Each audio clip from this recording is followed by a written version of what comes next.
my name is MJ Smith. I'm a sophomore at Eastern Michigan University, and I'm from Rockford, Illinois. What attracted you to come to EMU? What attracted me the most was the coach. He just hit me off from the start, and he's just a really good coach and knows what he's talking about, and I wanted to learn from him, so that's what got me here. How'd you get involved in golf to begin with? What was that kind of moment that you got that passion for this game? So my grandpa used to play golf, and then he slowly got my dad into it. So of course, when I was born, they'd always bring me around, and I'd watch him hit balls. And then when I was 4, as my dad says it, I picked up one of their golf clubs, started swinging around with it. So my grandpa runs into the store, buys me a little golf club, and I just started hitting golf balls. And ever since then, it's just been love for the game. Was there a moment that you knew I'm pretty good at this? I mean, from a young age, my dad, he had me in tournaments when I was 7, and we went to what was called U.S. Kids Junior Worlds. And one year I got top 10, and I think it was 8. And I was just in newspaper articles all over the city. So that's when it kind of hit me a little bit. You're the oldest of 8 kids, right? In total, including me. Yeah, including you. Does everybody play golf, or what does the rest of the family think about golf? It's kind of sad. Like, I mean, I have 7 siblings, but none of them play golf, really. It's just me and my dad, really. Did I also hear correct that you're cousins with Imani Bates, too? Yeah, that's my cousin. Do you get a little rivalry if you played a little one-on-one against him? Yeah, I mean, I've shot around with him, but I don't play one-on-one. He's too good. Too good. It's kind of, athletics must run in the family then. I mean, if genetics, it just kind of worked out, right? I mean, what can I say? Smiths are some sports players. Smiths are some sports players.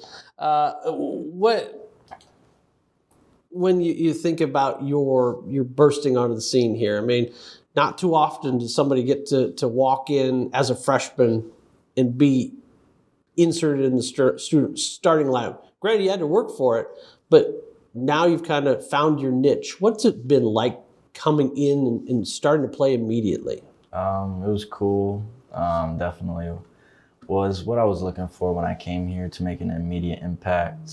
I don't know, my freshman year just definitely wasn't the best stuff.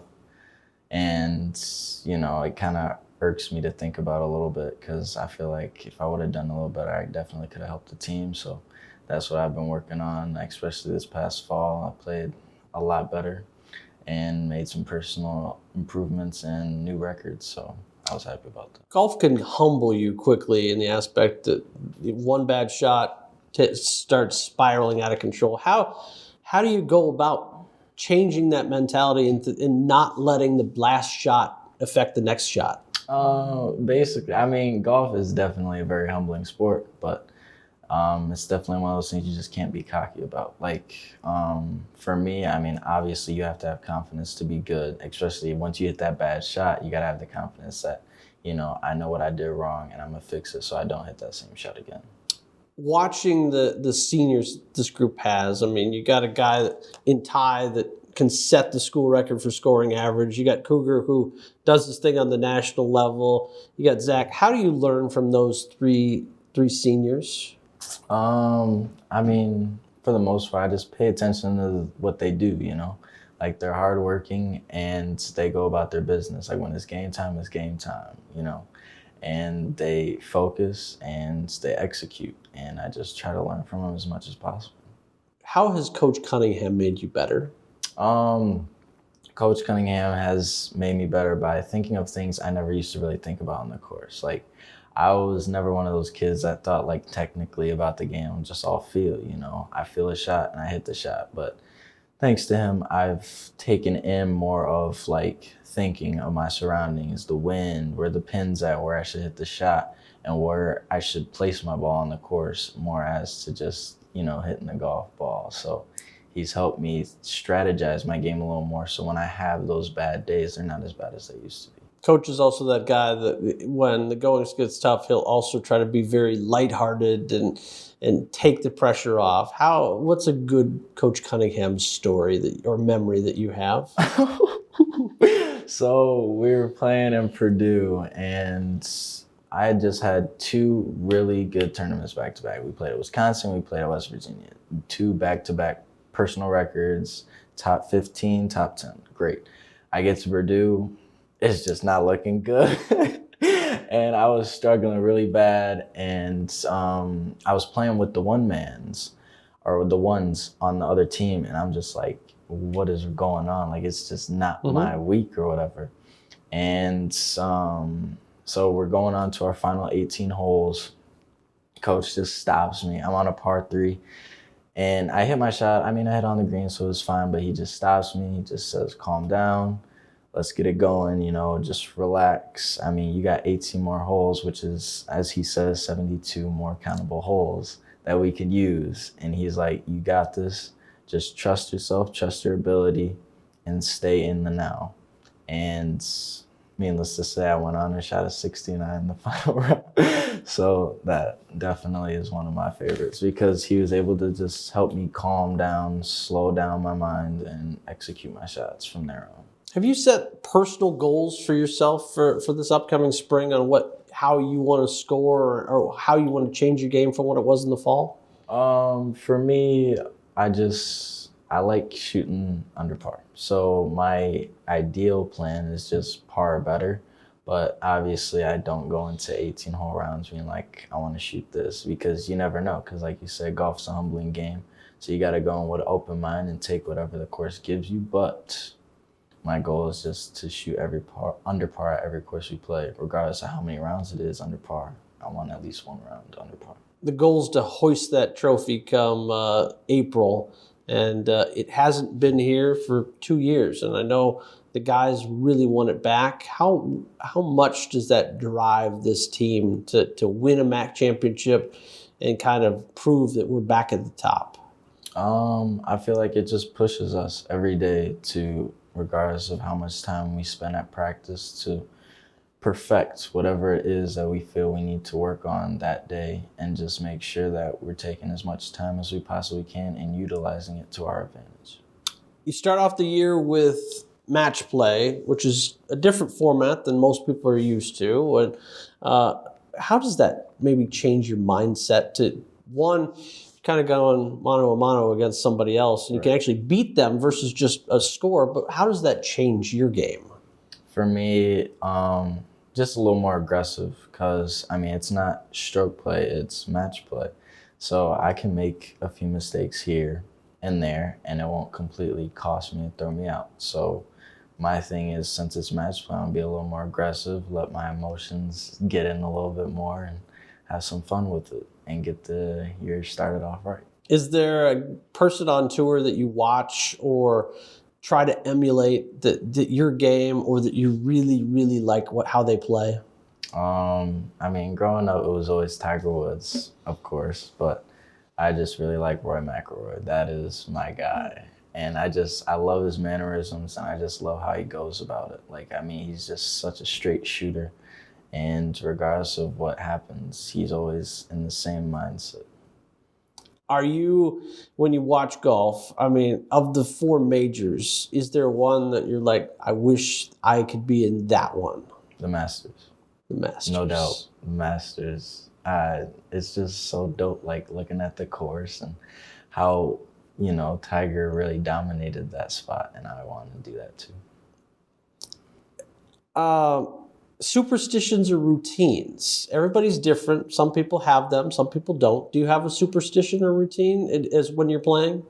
I wouldn't say I have a superstition. I just have like a constant routine I try to go through, as where I will stand behind the ball, take 2 practice swings, and then line up and swing.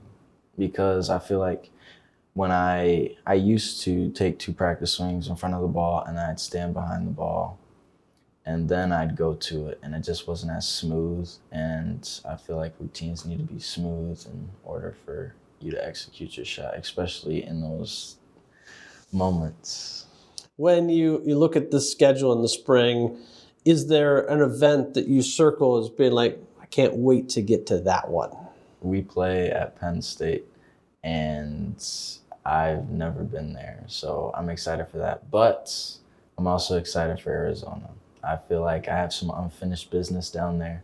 Last year, I struggled a little bit, but I know what I did wrong, and I know the course now, so I know what I need to do. Little Grand Canyon action? Yes, sir. I'm excited. I got family down there, too. So Oh, yeah? that's my spot. They come out and watch you there? Yep, I have my uncle, my aunt, and then I have another aunt, and then I got 3 cousins down there, so all good. As an African-American growing up playing golf, it's not always the coolest. Everybody wants to play basketball or football. Right. You chose golf. Why? I feel like, of course, it's a little against the grain, Yeah. but it's just something I grew up playing. Like, I grew up and I was good at it, so I'm not gonna let, just because it's a little different from what people are used to, change that or change the way I feel about the game that I love so much. What do you enjoy outside of golf doing? What if normal day, snowy day like this, you can't play golf? What are you doing? Working out. I love to work out or just hang with my family because, I'm a family man for the most part. I'm like a third parent I'm in my house. So, I see either my fam or working out or basketball. Basketball. About that. Can't forget about that. How has the folks in sports performance helped change you or the way you work out now? They definitely have helped me with like some of the exercises we do and the stretching. The stretching is the biggest part because usually I just work out, and then I go hoop and that's about it for me. But I don't take the time to stretch out parts of my body that tend to be sore, and then it prevents those injuries that a lot of people tend to have. And when I talked to Patrick just a little bit ago, he talked about those 36-hole days and the walking grind beat down. How difficult are those days at the end when you're just like, I don't want to walk anymore? For me, it's just the game of golf has done so much for me mentally, physically, and just, golf's just always been there for me when no one else has. So for me, I love the game. And there's nothing else I'd rather do. So for me, I love the 36 whole days. Obviously it's a little smoother than other days when it's going well, but for the most part, I like being out there. What's the most number of holes you played in one day?